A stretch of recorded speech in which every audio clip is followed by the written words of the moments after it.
Hi, my name is Laurelee, and this is It's Not About Food.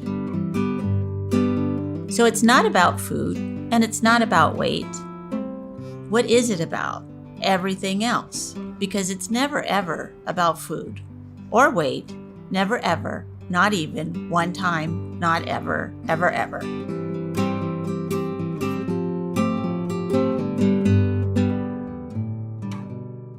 Hello, everyone. This is Laurelee Roark from It's Not About Food podcast. And today we're going to talk about the Body Love card, the spiral. And in the front of the card, the goddess is sort of standing in the middle of the spiral, or almost to the middle of the spiral, and the little deer dog of the power animal is sort of walking around the spiral. So what it says on the card is the recovery process is not linear, but rather like a spiral. As we begin our journey of recovery around the spiral, we will meet many layers of life experiences that trigger disordered eating and body hatred behaviors. Even though we are once again doing these behaviors, we are not on the same starting point in the spiral. As we take each experience and use it as a building block in our healing, we move ourselves along the spiral. When we are consciously working on our recovery, every experience teaches us, giving us more strength and wisdom. Eventually, we develop more effective coping tools to deal with these life experiences, and the disordered eating and body hatred behaviors are no longer necessary. So how I think about this spiral image is that we work along and we do pretty good, and we get the idea of eating when we're hungry and accepting our body and listening to our feelings, and then we hit a stressor and we maybe go back to old behaviors, but we learned how to get ourselves to the place that we were before. We can learn again. So we pick up our tools and we go back around the spiral, and then we hit another stressor and we go back to some behaviors, and eventually maybe we just only think about going back to behaviors, and then eventually we don't even think about those behaviors, but we just keep going through the spiral, picking up tools, picking up experiences as we're going along. And I think of us right now in this sort of COVID spiral. Who knows? We don't know what's going on, but it definitely is a lot of stress.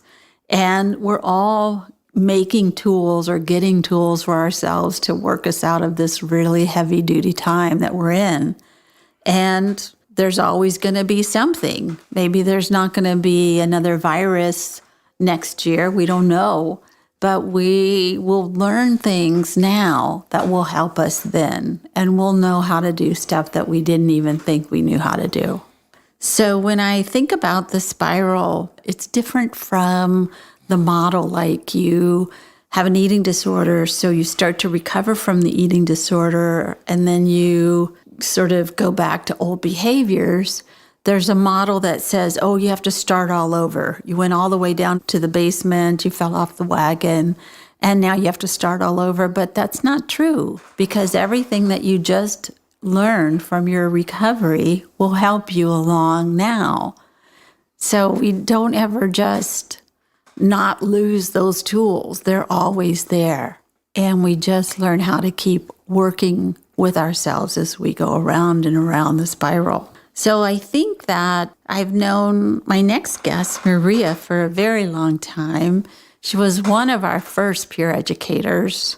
And I really remember seeing her recovery process of her picking up tools and learning more and more how to get herself around her little spiral that she was in.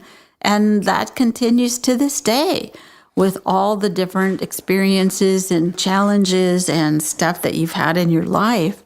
You've always just been very true to yourself and go back to consciously working on your recovery, on your little space in your life, whether it's taking care of your family or taking care of yourself or going to school or whatever you were doing, working, whatever it was, you were just still moving forward all the time. And I just really appreciate that about you. So I'm going to let you introduce yourself and tell us all what you're doing with your life right now. My name is Maria, and I've been a part of Beyond Hunger. Actually, I was doing the math, and it's like 17 years now. Oh my gosh. So that's pretty big. I still think of you as 17. I know, I wish. Oh my God. And when I think about the journey of recovery and what Beyond Hunger has meant in my life and how I went from a period of being completely lost and caught up in this eating disorder to a period of thinking I was recovering. Maybe I was, maybe I wasn't. And then finally feeling like I had recovered was pretty huge. And it was definitely, like the card says, not a linear process. It was all up and down. It was very confusing. And I think a big part of all those periods and that eating disorder was a lot of lack of control in my life for what I could do, what I wanted to do, or maybe what I was told to do, because I was still a minor living with my parents and they kind of guided me and wasn't always happy. For example, immigrating to another country when I was 12 years old was very much out of my hands. So I think that when you asked me about this podcast and I looked at all the body love cards, Spiral just like jumped right into my mind. I don't know why. It was just like so immediate. I think I've learned how to be compassionate for myself. I think I've learned to feel my feelings. But nonetheless, this is not a perfect process. And I still have to remind myself that I don't want to go back to a dark place. That I know what that felt like, and that was not a good feeling. Right. I was just going to say, and you've done so much in 17 years. You've really done a lot when you think about everything that you've done since I first met you. Working on myself is just so constant. I can't quantify how much work this has taken. And right now that we're in this crisis with COVID-19, I started to have thoughts that I hadn't had in so long because the stress is so much, because I'm not able to have, quote unquote, my normal life where I move, where I go to work and I do things for me to not think about eating disorder behaviors. Yes. But a big difference now, like the card says, is that I don't think I'm going all the way back. I don't think I'm not recovered anymore because I have these thoughts. No. I do think I need to process them and analyze them to the best of my abilities. Mm-hmm. So that I know exactly what's going on, because it's not about food. It's not about my weight or anything. That for me, it's more about how little control I have again in my life. That's right. None of us are in control of this. We live in California. We don't know if by August we're going to be able to go to a restaurant. We know we can get takeout, but we don't know if we're going to be able to sit down in a restaurant. We don't know if we're going to be able to get our hair cut or go to the gym or anything. And the reason why we don't know that is because we don't know what the virus is doing. We still don't have enough information on that we even know anything about it. We don't have a way to recover from it yet. And so I know that when I get in a place where I'm under stress and a lot of not knowing and no control at all, I really want to look and see where I can get some control. And of course, I can control my weight. I can try to control what I spend, but there really isn't any control anyways.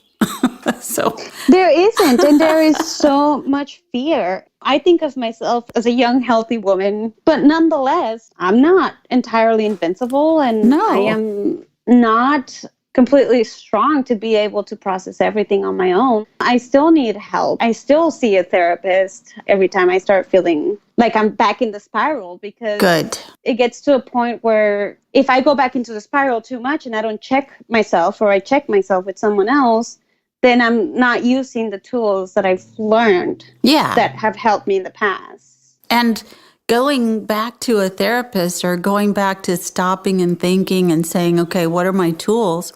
That is using the spiral. That is using what you've learned, how to move yourself around, because we are more hip to, we don't want to go back there. And once you become conscious, it's very hard to go unconscious. Even if you can do it for a little while, you can't do it for very long. So you know that you're getting unhappy, and you know that you're thinking thoughts that are not going to help you. And I think of myself, I get really worried, and I think, oh, well, I have all this time. I should be learning Russian. And then I think, well, I don't even want to learn Russian.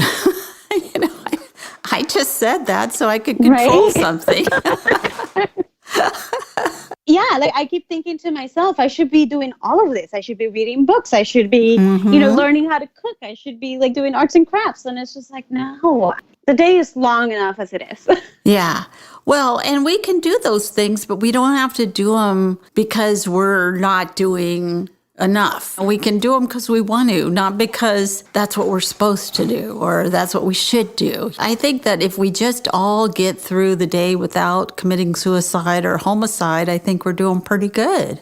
Yes, and if we can just be kind to ourselves. I think that was one of the biggest lessons I've had to learn during my recovery is, and I'm not always 100% good at this, but I think being kind to myself is very important. Because I think the inner critic in all of us can be so damaging because we believe what we're telling ourselves. That's right. That inner critic, which in a way is trying to help us. It's not doing a very good job, but it feels like it's trying to keep us from even worse trouble. But if we can remember, oh, that critic is scared. So I can talk myself through that and go, there's no reason to be scared. You've got this. It's going to be okay. No matter what happens, you're going to be with yourself. I love you. You have people around you. It's going to be okay. Yeah. One thing that it was really funny that happened last weekend is I found myself eating my feelings for the first time in a long time. And as I was doing that, I was just so aware. I was like, I am totally eating my feelings right now. And I was like, but I'm going to continue eating my feelings right now because I'm not going to stop. That's right. But the next day, I was just, I ate my feelings. I should probably be kind to myself and not judge myself for eating my feelings. That's right. And join the rest of the world. I mean, everybody is doing something over their feelings right now. Everybody is watching too much TV or spending too much money on Amazon or eating or making bread. I mean, everybody is doing something. We have to. It's okay. We're all getting through this. Like the card says, it's not about going back to the beginning. For me, the whole point of my recovery is I'm not perfect. I will not be perfect. Yeah. And there will be moments where I have thoughts that are not so great or I do behaviors that are not so great. But if I can at least check in with myself and know that that wasn't a failure, then I'll pick up somewhere in the spiral. It doesn't necessarily mean I went all the way back. No way. We don't ever go all the way back. I mean, you're never going to be that, what were you, 15? 15 years old? Yeah. I mean, you're not going to be 15 years old. You've already had all these experiences that have taught you so much more than what you knew at 15. And one of them is this one you just said. I'm not going to be perfect. I'm never going to be perfect. Perfect is not a thing I can attain. Just even if you only got that, it would be wonderful. But you've gotten a lot more. Yeah. It's been really surreal in a way for me how something like this pandemic has brought up a lot of the feelings of just, I'm out of control. And that is just such a scary place for so many people. But I'm trying to do the best to realize that I'm not the only one not in control. Like you said, we're so not in control right now. No, we're not. And we never are. That's the other thing that I think that we're all realizing is that we thought we were, but that was an illusion because we really never are. Stuff can happen so fast in a minute and our life has changed. So we had an illusion or we thought we were in control and now we really see that we're not. But we can stay on the spiral and go, oh, okay, how can I help myself through this? What are my tools? What do I need to do? How can I support myself? And know that there's going to be another stress. We're just never not going to have it. That's just the way it is. And I think the stressors, at least as I get older, the stressors are just a little bit more constant. Yeah. So Yeah. having to pay bills and like having to have a job all the time and not just feel sick like I did when I was a teenager and stay home and Yeah. hide from the world. And I think it's just very important to be authentic to myself. It's so funny. So I have a little tattoo on my left wrist. It's the Nita symbol. Oh, yes. And every time I thinking negative things about my body or whatever, I look at it and I just remind myself that tattoo hurt and I did it for a reason. Yes. And it's just such a good reminder. Like there is a reason why I'm here today and why things that have happened and the stressors that are in my life are always going to take me back to an uncomfortable place. I have tools now. I have reminders. I have more than anything. I just feel like I have the fear of ever going back to that place because it was dark. When we go through something like that, we really become better people for it because we've had to take ourselves through the dark night of the soul, maybe many times.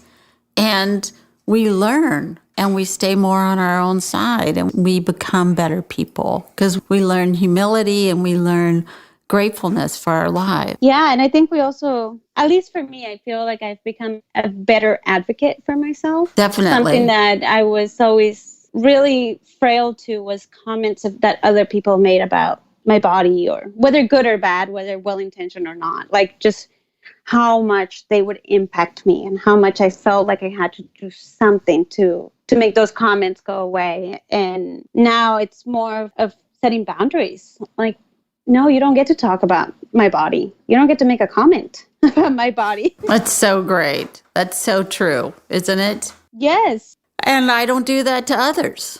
This is not the space that I'm in anymore. That's just not anything that I even put up with. I don't put up with myself and I don't put up with it with others. You know, if somebody starts to talk about somebody else, I just move away. Yeah. I just don't want to deal with it. So I think about you as you were that young girl in high school and trying so hard to be perfect. If you think about that little young Maria and you were able to go back to her, or somebody like her, and say what you've learned to help her through this time, what would that be, do you think? What would you say to her? I think I would say it's okay to not be in control. And there is so much love and your life will go on. You will get to be what you want to be. You will get to grow up and accomplish things and have successes and have hard times. And that's not going to be guided by the shape of your body. God, so true, huh? Yeah, I hardly ever think about that, but it's so true. Thinking how much the shape or the looks of your body will control the rest of your life. And it's so not a reality. That's right. That this is a really good friend that we have here that's going to take us through our life. And we have to be nice to it. Yeah, I think so. I like to run, except for right now with my foot not in action. But I like to run a lot. And when I get really tired, one thing that I always say to myself is just, come on, body, like you're so strong. You got to get me through the end. Aww. And yes. And it's just very inspirational at the moment, but it's just about getting through the run, right? Yeah. But then when I remind myself that I speak to my body that way, it's just, wow, I think of my body as something very powerful, something very strong, something that can get me through things. And that's not how I used to think of my body. Yeah, I know. It used to be punishment instead of encouragement. Is there anything else that you want to say about the spiral, or anything else you want to say about recovery or how to get through these times, knowing that we're just going to hopefully work with ourselves as we're doing it? I think the one thing about the spiral that's very important is for me, and that I've noticed as the years go by, is that my body naturally changes. And so when those natural changes happen, sometimes I start to think to myself that I'm not taking care of it or that I'm doing the wrong things, quote unquote. And I think that part of the evolution of our bodies and our beings will sort of put us back into spiral. Yes, of course. Yes. And that is natural. And I think for me now, with the stressors of everything that's going on and seeing how that has affected me personally, I'm just thinking, well, now my next challenge is to understand how to work with the spiral every time I get faced with a new stressor. Yes, just work yourself through. Yes, exactly. Oh, here I am on this now. Like you were just saying, you start to think I'm not in control, so let me control this. And then we realize that that's what we're doing and it's over and we're back to normal. Well, would you read the last part of this card? Today, when I feel I have failed or feel like I am not making any progress, I will remember the spiral and all of the circles of growth that I have as a foundation beneath me. I will take my own hand and walk myself along my path. It's so great, that idea. Or like if you walk a labyrinth, you just keep coming back to you. You just keep coming back to you. And that's all we can ask of ourselves. We are enough, like absolutely enough. Yes, we are more than enough. Exactly. Yes. Well, I so appreciate you for being on podcasts with me today. And I just wish you all the best in whatever you're doing right now and taking care of your grandpa and your foot that you hurt and all these things that you're doing. I really appreciate you taking time out and doing this podcast with me. And I appreciate you inviting me, Laurelee. There's always something new to learn when I'm around you and this world of our recovery and our journeys. And I really appreciate it. Oh, you're welcome. I'll see you soon. Thank you.